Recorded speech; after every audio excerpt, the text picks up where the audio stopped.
Narito tayo mga kailaw ngayon sa Cagayan de Tres. Yan mga kailaw, oh. Ganda ng bundok dito. At tanawan ng mga kailaw dito ang Cagbaliti. Yan, Cagbaliti. At saka ay ano ba yung Perez na ba yan, kabilang yun. Pataas na bundok na yun.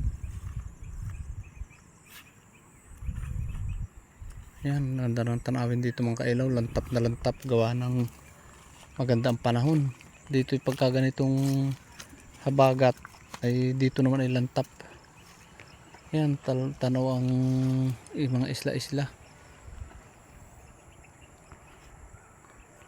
Yan, lalayo ng mga islang yan.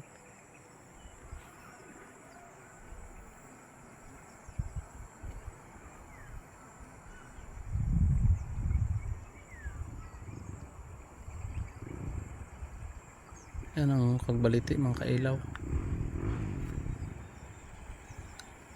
Isla ng Cagbaliti.